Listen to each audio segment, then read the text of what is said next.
Hi guys, and welcome to a brand new tutorial where we're going to be talking about making following eyes for a fursuit head in Toony style.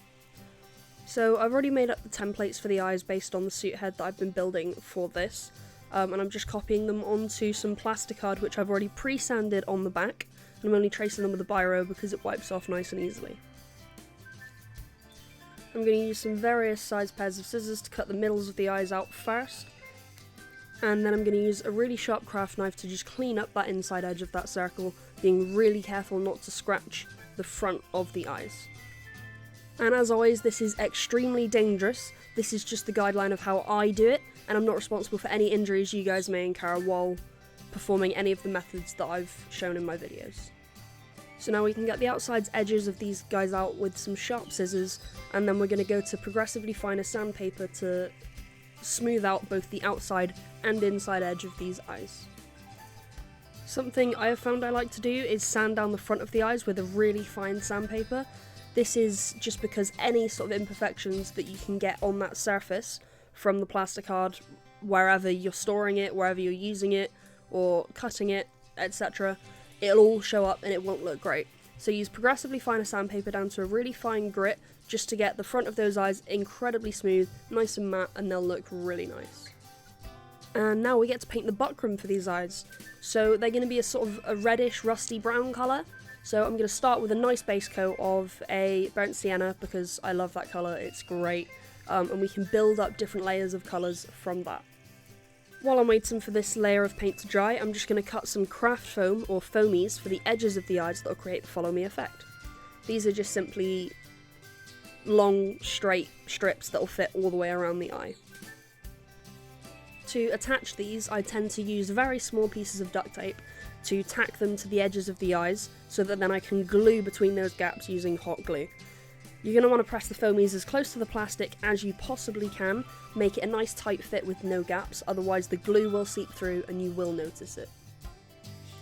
You can then remove the tape once the glue is dry and put the glue in the gaps where the tape was. To get the foam into a nice closed loop around the eye, just carefully trim down the longer edge until it fits nicely together with the starting edge. You need to keep sort of testing this as you progressively trim it down to make sure you don't go too far. Then, same as before, just apply a little bit of tape and start gluing. On this seam I tend to add a small piece of scrap fabric just to reinforce it. Now that the first layer of paint is dry, we can go back in with a darker layer just to add some tone to the top half of the eye. Now, you don't want to have too much paint on your brush, you want to go nice and slowly and carefully and build up thin layers so that you don't clog the holes in the buckram. If you do, you can use compressed air to blow the paint through the gaps while it's still wet, just to clear out the space that you'll be able to see through. Now that I've built up this base coat, I'm going to use the paper template for the eyes to paint on the pupil. You can use a template for this if you'd like to make sure it's perfectly round, or you can just do it by eye like I am.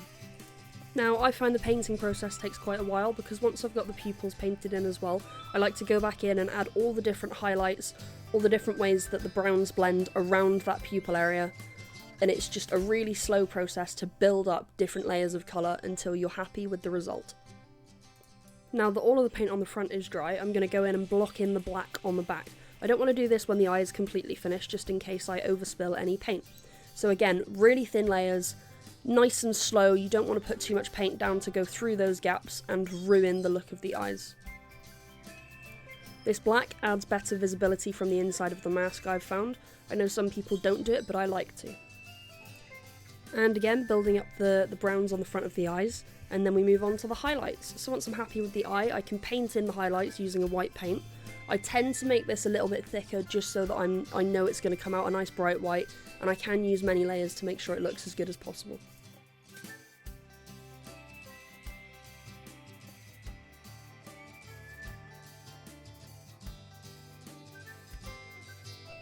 Our next step is to trim down the foam on the outside of the eyes to make sure they can set into the head nicely and make that follow me effect without being too sunk back or too far forward that the following doesn't quite work.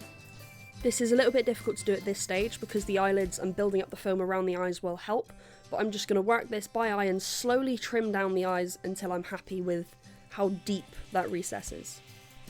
And now we're trimming down the buckram to fit on the back of the eye without being too big to overhang any of the edges. I will then position this within the plastic eye while it's on the head and tack it down with a little piece of hot glue to make sure I can check the placement is correct. Once I'm happy both the eyes are the same and the pupils are in the right place, I'll take these back off and apply a thicker layer of glue all the way around the outside of that buckram and make sure it really secures it to the back of the eyes. And this is just a quick example of how I make the eyelids to go around the eyes. Now, I'm not going to fully do this in this video because that relies a lot on how the finished head will look, so I'm going to do that in the time-lapse video for the head instead. And these are the finished eyes. I hope you guys enjoyed the video, and I look forward to seeing you in the time-lapse build of this head itself. Thank you, bye-bye! You can help me make more videos just like this one by supporting Kloofsuits on Patreon.